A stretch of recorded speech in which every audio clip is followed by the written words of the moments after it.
Hi,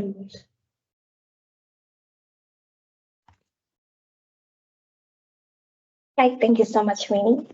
For those joining us for the first time, my name is Didi. I work in Sibansi as a platform developer.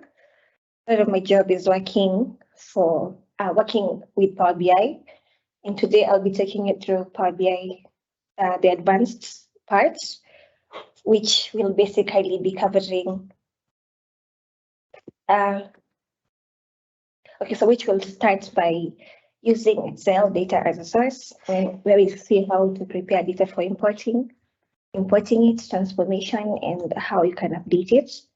We'll then move to data modeling, where we'll talk a bit about facts and dimensions. We'll see how to design fact tables and how to design dimensions tables. Then finally, we'll go to data normalization, where we'll see relationships and cardinality.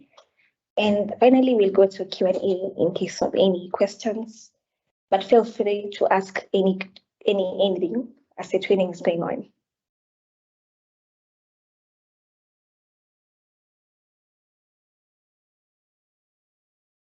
Okay, so as we have covered many times before, Microsoft Excel remains one of the most widely used applications in the business world.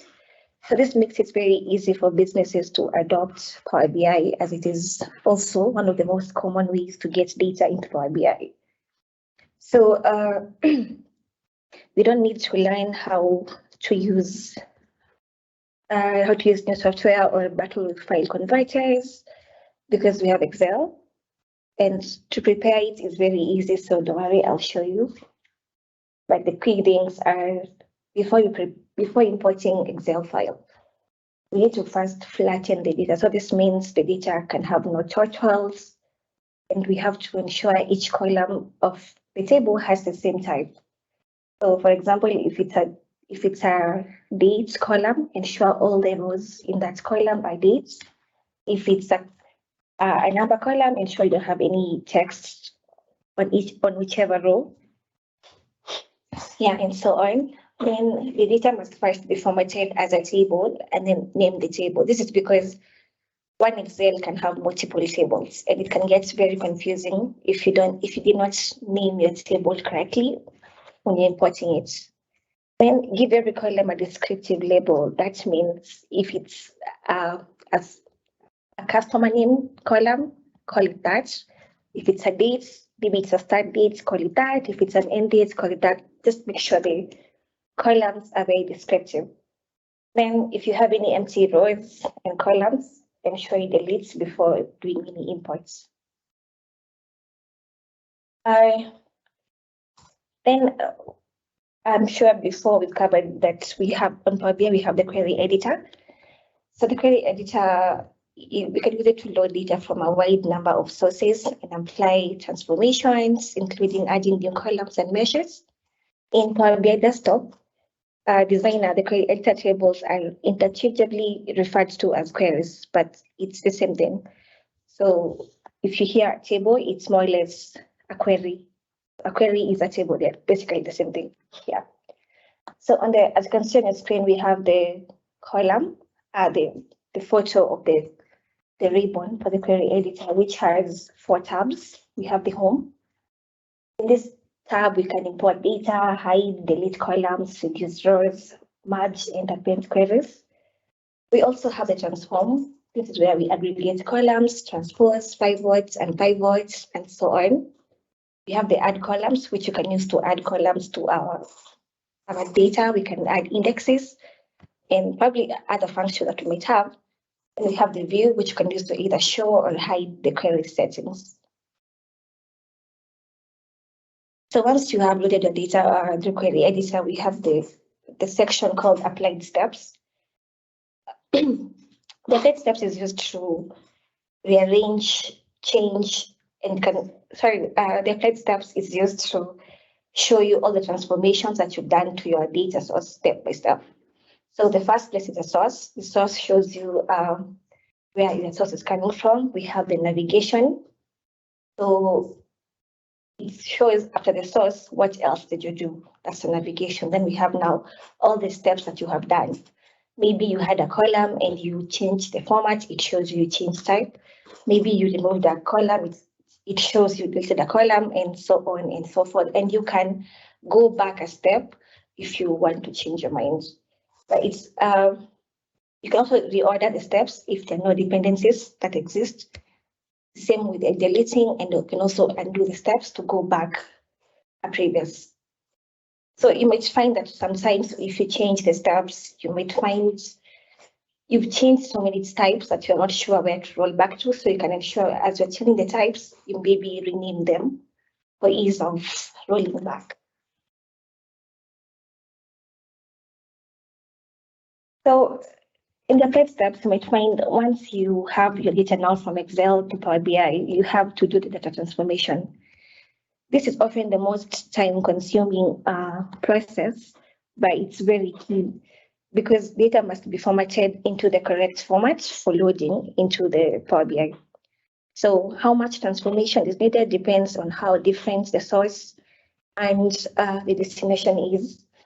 And also if sometimes you're working with multiple sources, you might have to work more on this stage. So we have the cleaning. So before applying any transformations to your data, it's a good idea to clean or cleanse the data first. So this process corrects dirty data or removes it to another area of investigation. So it depends on what you're trying to see, but you'll see mostly in Power BI once you have a table, it detects if there are any errors on the columns. So this makes the cleaning process very easy. So for the sake of cleaning, you might find you want to remove duplicate rows, you want to eliminate incomplete rows, or perform logic tests to check if date fields are the same. For example, if the ship date is before the order date, then that is probably a dirty data. Then you can also check for that the fields are correct in the columns and so on and so forth. Then for the formatting, you'll see like after the data is cleaned, you can apply formatting to ensure the source is compatible with the destination. So you might find you want to maybe concatenate columns. You don't have to have first name and last name. You might want them in one column. Or you can concatenate addresses to include city, country, and postal code as a full address. Also, you might want to replace shorthand values. For example, if it's a gender column and you have MFU, it gets a bit hard for reporting because you're not sure if it's male, female, or unknown. So you might want to keep the data as clean as possible by giving them actual values.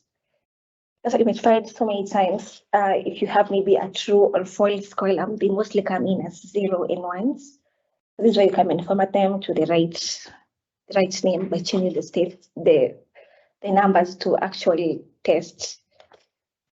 Then for the lookups, you might find sometimes if, let's say you're creating a database, that you need to have a key column that you use to look up to another table. So you'll find that you need this, and it's a good idea to not have any null values in your table. And for aggregation, sometimes when you have very large data sets, it's common for to have all the aggregates done during the staging area. This might mean that there would be an acceptable amount of time for a user to wait for the numbers were aggregated for a report. But this is based on the modeling and how big it is.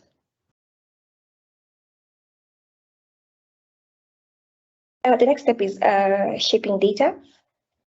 So this is, again, as I previously noted, it's the same thing of transforming and formatting it to the best presentation. So the same thing said, make sure the columns and the rows that are not needed are removed, renaming the columns, having the correct data types, using date and time. You can create new columns from them. You can add columns and indexes useful for appealing data, and also you can apply a sort order or use an index to guarantee the order. So that's pretty much it.